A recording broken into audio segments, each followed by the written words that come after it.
Hello, world. It's me, Dennis. Today, I have a new person I am a fan of. It's Lauren Howard. Hello, Lauren. Hi, Dennis. How are you? Oh, I'm wonderful. Listen, I know I'm all fanboy on you right now because I've been reading your blog. I've been reading your L2, and it absolutely is blowing me away. There's so much love and compassion and power and amazing. So give me a little bit of background behind L2, where it is today and where you're going. And we'll go to the everybody who wants to get to L2. It'll be the link in there. You can get more information there, but just tell me where we are today. Yeah, so today we are kind of a number of different media entry points to conglomerate the voices of women, but specifically women who are undoing the things that we have been taught about a lot of things like workplace culture and how to survive in the workplace and what it means to have a voice of your own and what it, and the importance of intersectional identity and all of that. And it came from just, I mean, I was in an environment, a work environment for 5 years. I thought I was lucky to be there. I thought that I was the one who had to tolerate all of the things because I was lucky to have a job. They were giving me a paycheck. And I also, there was a lot of stress involved. There was a lot of trauma involved. And I thought it was just me. I just assumed it was just me because nobody else had ever told me that things like this happen in the workplace. And for some reason, I started talking about it. When I got out of that environment, I just felt like I had all of this built up potential energy. And the only way I knew how to use it was to write.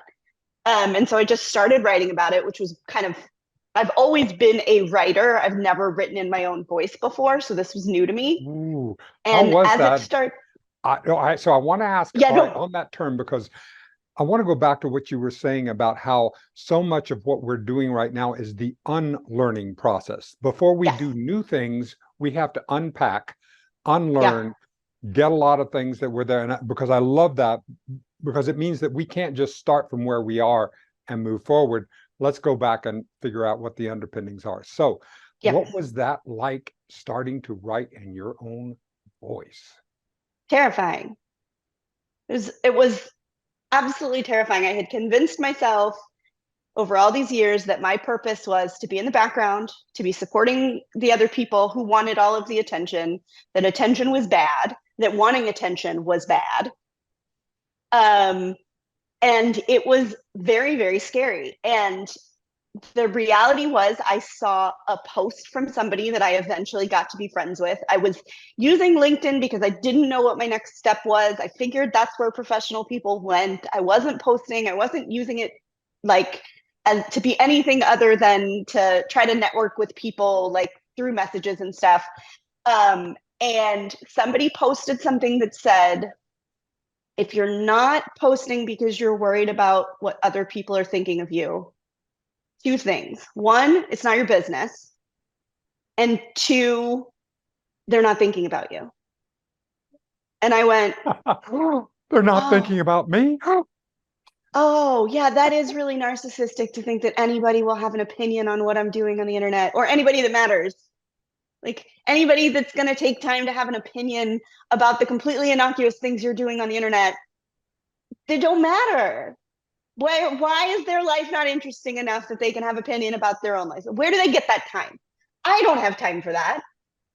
And so I went, oh, maybe this is not as terrifying as I thought. Um, and uh, and so I hit post the first time, and all of a sudden there were people who were like, and this was the defining moment. This was the thing that really blew me away. I started talking about these things that had happened to me in the workplace, thinking that people would respond with, "Oh man, that's so awful. I'm so sorry that happened to you." And instead, the response was, "Yeah, that happened to me too." And I went, "Oh, this isn't just me. Oh, there are other people and we're just not talking about it. There are other moms who like made a coin flip on the day of going back from their maternity leave because they weren't sure they were going to go back. Oh, there are other people who felt like they couldn't speak up at work because somebody called them difficult. Oh, and that's where it all snowballed from, is this idea that this isn't just me, we're just isolated, we're not talking about it. And the isolation lies to you. It tells you things about the situation that you can't possibly know, you can't possibly be assured of, because it relies on inferences about other people that you've never gotten confirmation of. No. Isolation lies. And That is so, wonderful, because because I will make shit up. oh yeah. Oh yeah, the stories that I tell myself, that when as I was working through this, and this has been a long process. It's not like I woke up one day and was like, I'm totally comfortable doing this. That still hasn't happened. But as I was, going through these things and going, how come I told myself for so long that I had to tolerate these things because nobody else would tolerate me? Why did I make myself like the lucky one in this situation for having a job, instead of going, look at all the things you've done? The reality was, when I stopped and said, who told you those things about me? It was only ever me. Nobody else had ever said those things to me. And when I said them to someone else, they would go, what? Are you serious? You're running almost the entire company. Why are you so concerned? And I would go, because I'm making all of this up, and because nobody, I don't have any education on this, and I've just figured it out, and that makes it not real or not valuable. Not like I hadn't actually done the things. I did the things that I was putting big asterisks next to, because, well, I just figured it out as I went. That's what everybody's doing. And Lauren, there is a race mind consciousness of the way things have always been, that tells me these stories that I don't know until those moments come that you're talking about, and you sit there and you take an opportunity to say, wait a minute, how do I really know that's true? How do I know that that's what Right. and be able to do that, and that kind of courage? That's what I get when I read your blog, when I read when I'm so inspired to be able to see that my story, even though being I identify as a man in my culture, I identify in my personality with women. I always have felt an affinity for, an Yeah. affinity with women. My deep, when I look at the world today, and I look at all the challenges and the problems where they are, whether it's war, whether it's challenges in business, whether it's in government, I see a absolute need for more women in the communication, in the leadership process, because I just don't think that the same decisions would be made if there were more women from all points of view in the process to be able to be talking about it. What do you think? So I had a very kind of transformational moment in my life when I was probably about 16. My dad was very similar in his mindset, and I have three brothers, and I will tell you that my dad was put on this earth to be a girl dad.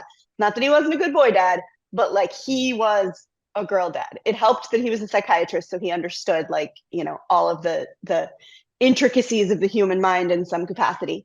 But I remember I was sitting at like the table or something, doing math homework or something, and I was, and my parents never had to help me with homework. Like, I don't even think they ever once asked me if I had any homework. That just was not the kind of parents that they were. But I remember getting frustrated and saying, this is so stupid. Why do they have us doing this way, when if I do it this way, I get the same outcome, it's faster, and it gives me the same result every time, and it makes more sense. And he said, because you weren't supposed to be here. And I went, what? And he goes, we teach to the male brain. We know that if we taught to the female brain, everybody's grades get better, everybody's response gets better, everybody's comprehension gets better. But we teach to the male brain because you weren't supposed to be here. And I just went, oh, and he goes, you're going to spend the rest of your life figuring out how to do it the right way because the ways we've set it up to do it are wrong. He's like, that's going to be the rest of your life. I wish I could fix it. I can't. But when you run into those situations, you have to remember it's because nobody planned for you to be here. And I went, oh, shit. Oh, shit. But having that kind of person in your ear growing up, making it okay to say, I don't want to do this the way it's supposed to be done because the way it's supposed to be done is stupid, or it wasn't built for me, or it excludes people, or it leaves a bunch of insight out of the narrative. That was a game changer. I mean, it gave me permission way before most women actually give themselves permission to have, against the grain thought, let's put it that way. It gave me permission at 16 to say, no, I don't actually want to do it that way. And that's probably fine. I'm not breaking any laws. No, I'm not going to go to jail for it. I don't care. And my dad was very similar to what you are describing. He used to, we used to joke all the time because I used to say that my husband has man brain. And there were just things that he would do that I was like, what? Like, why would you do that? Like we had to go to a wedding once and I needed him to get ready. And he didn't want to get ready because he needed to go to the post office. And I said, why don't you just get ready now? We'll be ready to leave. We can go to the post office. And he's like, no, you can't go to post office in a suit. And I'm like, you can't? Like, that doesn't seem, but he could not get things in the same order that I could because it just didn't make sense to him. And so I told my dad about it and he goes, is that man brain? And I was like, that's man brain. That is man brain. I can't describe it better than that. That's man brain. My dad did not have man brain. And so to grow up in a house where the male figure in my life was incredibly socially aware of what I was coming up against, and then on top of that, pointed it out and reinforced my ability to undo it, while a lot of the female figures in my life did not at all. I could not be in this place to kind of have all of these things come together at the same time if that wasn't one of the earliest voices that was put in my head.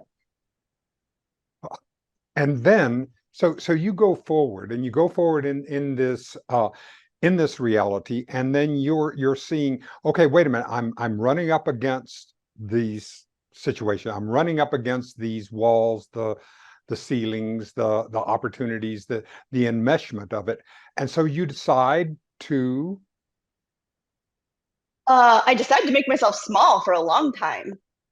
That was the first instinct because I really had it deeply embedded that this was as good as it gets. That if those people said that about me, it must be right. That because someone else said it, it was credible. And I made myself very small to fit into whatever role I was supposed to be. I mean, I've never been the traditional wife and mother. I am both of those things, but I've never been that. But, keeping quiet at meetings, giving my ideas to male coworkers because they would be better received, just going with the flow rather than speaking up about my gut because assuming that somebody would be unhappy with what I had to say and it would create conflict and they would have they'd have the same narrative that Lauren doesn't like to work with anybody. Lauren's just being difficult. Lauren's abrasive. Lauren's whatever. I was like, I don't want to be any of those things. What I didn't have the ability to think about then was maybe I was never any of those things. And the problem is that you assume those things of a woman when you wouldn't assume those things of her male counterparts. Maybe I was never those things. But to me, because that was what somebody who must know better came up with, that had to be it. I made myself very small. And I settled into this idea that this is probably as good as it is. This is probably as much out of life as we're going to get. We're putting food on the table. We have happy kids. The rest is just fairy tales. You don't need to be energized to go to your job in the morning. You don't need to be happy about what's happening in your life. Happiness is not that's an idea, that's an ideal for children. Children aspire to happiness. That's not a real life goal for adults. And then it got harder and harder to just power through it. That actually, the Christmas before I finally left that role, it was a couple days before Christmas, I laid down on the couch because I literally probably had not done that in 18 months. And I just sat down on the couch. My husband had taken the kids out to go so I could, get the house ready basically. And they were going to be back in a couple of hours. I'd have a couple hours to myself. And so I just said, I'm actually going to sit down for a minute. 6 hours later, I could not get up. I could not get out of that spot. And my husband came back with the kids. He said, "Oh, wow, did you already get everything, wrapped up and put away?" And I was like, "I haven't touched a single thing." And I just burst into tears. And I realized it was like the first time I had stopped moving in years. It was the first time I had taken a break in years. And my body just went, "Oh, we like this. We're not moving." And when I say I barely got off that couch for 14 days. I think my mother-in-law came over and wrapped all of our presents. She helped me some. She took over Christmas dinner. Like, I physically couldn't do anything other than lay flat and cry. And when I laid flat, it wasn't flat enough. I needed to get flatter. And it was like the weirdest sensation. My brain was disconnected from my body. There was nothing I could do. So I went to talk to somebody who said, like, "I think this is called burnout." And I was like, "What? No." She said, "Burnout? What is that? That doesn't happen to me." And I took a couple weeks off, went back to work going, "I'm better now. I'm better now. Everything's gonna go back to exactly how it is. I can work at this level." And this is just how I am. I can work 80 to 100 hours a week and take care of my kids and whatever. A year of doing this is not a big deal. Well, yay, we're back to work now.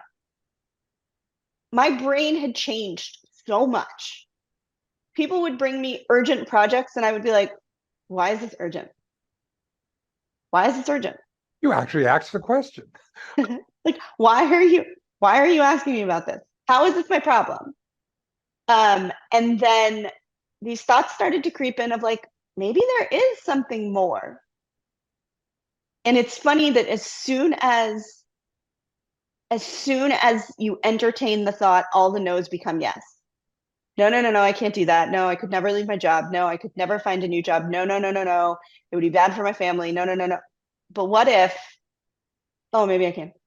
And it was like years of daily no's. No, no, no, no, no. That's not right. No, no, no, no, no. And then as soon as it was there, the glass was broken. Maybe I can. And so I kept fighting against it, going, "This is my job. They're giving me a paycheck. I'm not going to walk away from it. This is my job. I know that there might be something else out there, but probably not a good time. This is my job." And then my CEO said something to me that he had said before. And I just went, "I'm done. I'm done." I said, "I'm taking a couple days off." And I turned off my computer and I stopped answering my phone. I said, "I'm taking a couple days off." And my husband was like, "Did you just quit your job?" And I was like, "I don't know. I don't know. I have no idea." And I didn't go back. And like, it was much more complicated than that. But Oh yes, yes. This is yeah, exactly. This yeah, is the abridged version. sure. But yeah, as soon as there was an inkling of a yes in my mind that maybe there's better out there, I couldn't do it anymore. I couldn't. That's the thing is if you're in absolute darkness and there is a crack of light, it's no longer dark. We can no longer say, Yes. "Oh no, it's dark." I mean, I can close my eyes and pretend, but that's all I can do. I have Right. seen the light has been coming in, and once that's cracked, we can never go back. Yeah. And I could not, and I tried. I tried Sure. to put the pieces back together and say, "Oh no, no, it was just a bad minute." And every time they would say, "Okay, then what are we doing? Are you staying? Are you going?" I couldn't commit to it. I would look at my my daughters and go, would I let them exist in this for a freaking minute? And the answer was no. Let me find out that somebody talks to my daughter the way that person talked to me one time. One time. Yeah. And so that started. I like to, I think a lot of people think that moment fixes you. I think that moment actually broke me. And then I got Wonderful. to start feeling Wonderful. around for the pieces that needed to be put back together. And I actually, as I was telling you the story initially, realized that this journey is never going to end. Like this need to unlearn what I knew about being a woman, being a professional woman, the things that I tell myself, imposter syndrome, etc. That's never going to end. But I did realize for maybe the first time when we started talking that when this started, this was all about the things that I tell myself, which have always been a problem, no question.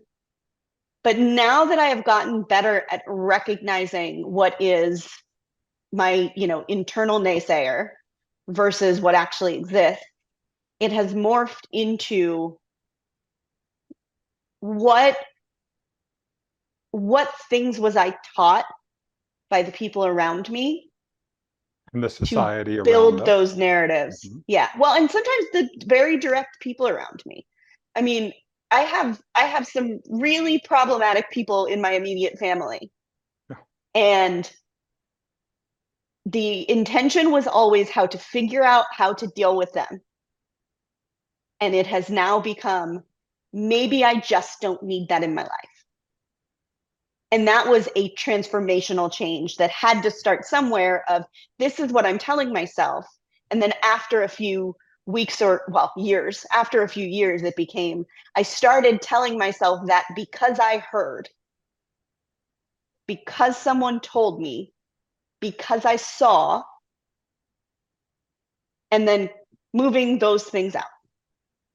And that has been the harder part of the journey in some ways, and in some ways the easier part of the journey, because I will say that now that I better understand how bad those things can be for your mental health, how difficult people who violate boundaries can be, how you are not supposed to immediately panic when you see that somebody you love or who loves you is contacting you. In the same way, it was a no, no, no, no, no, no, no, yes. And the problem now is not that I can't engage with them. It is that I feel bad that I don't feel bad that I don't engage with them. And so you get this new set of emotional things to unpack as part of this journey. Welcome. Let's see. We have a new package. Exactly. Achievement unlocked. Make yourself feel bad about this new set of things. That's what it's like. But that's what it is. And now I'm very, very sensitive to people who bring things into my universe that I will contort into ways that I can abuse myself. That's I love you using the word recognize, because if we take it apart, it's to recognize. We knew this. There is a knowing underneath that we knew 50 feet of crap. Yeah. Then where we are today, and we have to get unpacking to get to that place to where I go, because I have any great spiritual principle I've ever come across that has really resonated with me, or any great, foundational principle, it's always been, I knew that. There's always that recognition that have, and that lets me know that it's true. Yeah, I ran mental health clinics for a decade. I got started, and part of where my imposter syndrome, my dad gave me my first job, and I figured that because I got my first job from my dad, it wasn't real. It was just nepotism. Never mind the fact that his practice had never succeeded until I got involved. Never mind the fact that he had literally never made money ever until I started building, and that he actually made enough money to have savings the year before he died, which was like never a thing that he had been capable of. All of what I used to say is, yeah, but like I didn't go to school for it. I just figured it out because he needed help, and that made it. But the reality is that I ran those clinics for 10 years, and I will say that in the 10 years that we saw people who came in looking for answers, and there's a lot of different types of patients that you can have. Some of them are not looking for answers, but of the patients who came in looking for answers, we never once told them something they didn't already know. Not once. Exactly. One of the things that I find so fascinating about ElleTwo is that it is a no victim zone. You do not accept victimization. It's always internal ownership. Certainly people do awful things. Right. Do awful things to us. There are disparities. There are all kinds of things that happen to us that people need to be accountable for. But you always bring it back to, what is my decision? Where am I? That is so inspiring. Well, I think a lot of that comes in being willing to give other people the ownership that they deserve in situations rather than making everything our fault. And that sounds like assigning blame, but that's not really what it is. We had a woman in our community come to me the other day, and she said, I had an awful day. I lost my cool at work. It felt really bad. And I shouldn't have done that. And I feel like I'm unprofessional for doing it. And I said, okay, but I know you better than that. So tell me what's actually happening. I cannot imagine a world where you just lost it in a meeting and mouthed off to people. And she said, well, I didn't really, but I kind of did. And then she explained the situation, and everything was, well, I really love my workplace, but they do have me doing the job of 2 people, and it might actually be 3 people. And they acknowledge that it's too much work. They know I have too much work. They try to give me as much support as they can. But like, I am doing the job of 3 people. And I said, do you not recognize that there is something inherently toxic about a workplace that will recognize that they're abusing you, support you in the fact that they're abusing you, and continue to abuse you? And she was like, oh, yeah, I guess that, and she's a therapist. And she was like, oh, I guess that does make sense. And I said, yeah. And she goes, oh. And I said, so maybe you were reacting to a perfectly reasonable, the situation wasn't reasonable, but your reaction was reasonable because you are in an unwinnable situation that everybody around you is acknowledging, like, that's okay. And she went, oh, okay. And so did she take ownership and responsibility from the fact that she was curt with her coworkers and she shouldn't have been, and she doesn't want to be that person? Absolutely. But there is an inherent acknowledgement that we have been, I think, denied in the last however many centuries, of saying it's okay to acknowledge when you're in a bad situation and you are having a normal human reaction to a bad situation.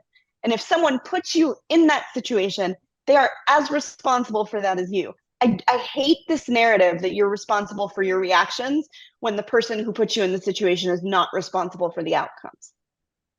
Are you responsible for your reactions? If you hurt somebody, if you kill somebody, are you responsible for that? Sure. But we try people differently based on the situation they were put in and their reaction to it. If you harm somebody who was harming you first, that is tried differently than if you just got mad, went off on somebody, and harmed them. And so in the same way that we have response patterns, we have trauma responses, we have all of those things, that pattern matters. And the idea that everything is dependent on the person who's having the response or receiving the information, not the person who created the situation, that is inherently abusive. Yeah. And we have to get used to acknowledging that, and then we have our power. You're not a victim in that situation. You are empowered to decide that you're going to get something better. Even if you are being victimized by the situation, which you are. Yes. Yes. Lauren, thank you for today. Thank you for this first. This has gone as I had wondered and delighted that it would. When I first saw ElleTwo, and I contacted Bailey, and I said, Bailey, please contact me. Please connect me with Lauren. And so we have, and my only wish is that we get another opportunity to continue this conversation in the future. Absolutely. I would love that. And thank you so much for having me. This was a blast. Oh, it was fun. All right. Thank you, everybody. ElleTwo, look down on the console. You'll see the links. Get over there. Get over there now. See everybody next time.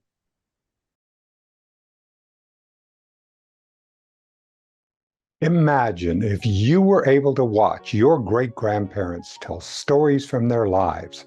What made them laugh? What moved them? How they responded to adversity and triumph? And what impacted their existence? That would be a treasure. Now you can offer that gift to your loved ones. Hello, I'm Dennis Tardan. For more than 45 years, I've been a professional interviewer, documenting the lives and times of hundreds of people. I will guide you or your family member through the important stories of your lives using my unique interviewing skills.